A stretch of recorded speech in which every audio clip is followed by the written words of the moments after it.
I always like to make a footprint, and why not make a footprint in the city I was born in?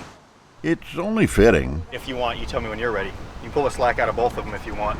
In a city with circus history coursing through its veins. You know what they say, if you can't tie a knot, tie a lot. That Nik Wallenda wouldn't leave his footprint in the city, really. Keep the white rope in your hand, Bello, and just lower the black rope back in. I knew that. But a couple hundred feet over it.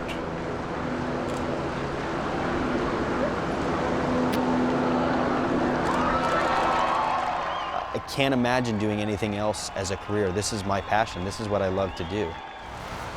Let's try some new shoes on today. Many of us don't understand what drives a man to cheat death. My mom makes our wire shoes. For Nik Wallenda, it's a 200-year family tradition. John, I'm christening your pole and your shoulder bar. 7 generations of high wire performers. Ever since I could walk, I wanted to be a part of it.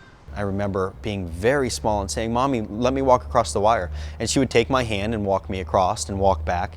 And that's how I started. Easy out. Go.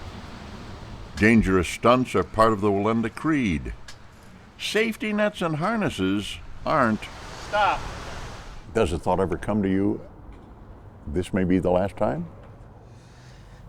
You know, I don't think that thought ever goes through my mind, that it would be the last time performing. Those thoughts come to my mind occasionally of how we've lost family members, but this is to pay tribute, pay respect to those people that did lose their lives. His great-grandfather being Carl Wallenda, patriarch of high wire fame.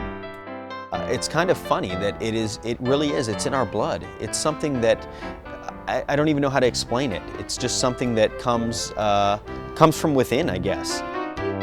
Carl audaciously tested the boundaries.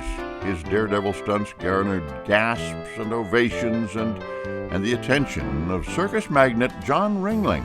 I wouldn't be here today if it wasn't for John Ringling. In 1927, he flew to Cuba to see the Wallendas perform. Impressed, Ringling signed them immediately. The Flying Wallendas headlined the greatest show on earth during most of the 1930s and 40s.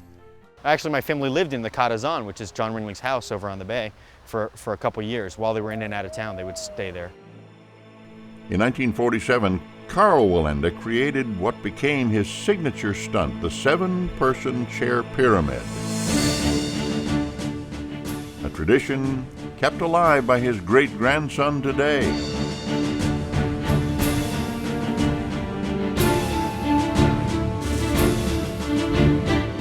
When I'm doing the 7-person pyramid, I'm trusting my life in 6 other people's hands. If one of them fail, it could cause all of us to fail and be catastrophic. A risk that comes with the territory and has cost 7 family members their lives, including the great Carl, who fell to his death at age 73. And that's one of the challenges of what we do, is we love it so much that there is a time where you have to call it quits. And I think that was impossible for him to do. And let me see what they do. With history hanging in the balance, Nik forges on. People sit out here in these stands and look up there and they say, "Is he crazy?" You know, I get that question asked to me very often. Are you crazy? Are you nuts? It's the passion and the love for what I do. You know, I can't reiterate it enough how much I love what I do.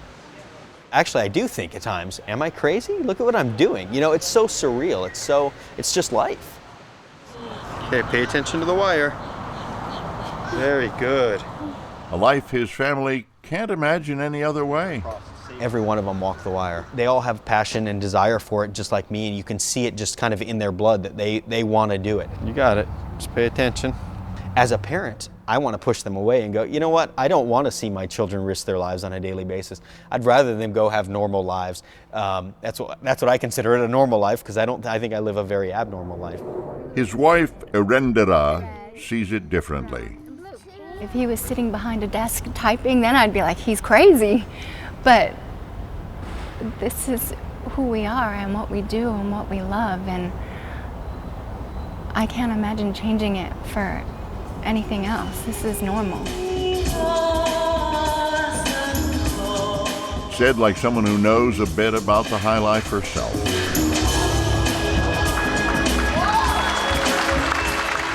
So when you're raised in the circus, you kind of just learn how to do everything. Hardest to learn is to keep spectators' interest. It's all been done before, man. There's nothing new anymore. That's our biggest challenge. After 200 years, 1780s, what do you come up with that's new and exciting? Younger generations don't realize that what we do is real. With technology and TV and stuff, they look at us and say, it's got to be fake. There's no way those people are really risking their lives. But he is. During his Sarasota skywalk on a cable no wider than a nickel, risk was at hand and at feet. And I didn't even notice, and then later on I saw in a video that evening that my shoelace was untied. Wearing shoes made by his mother on a wire 200 feet above his hometown, Dynasty was by Nik's side.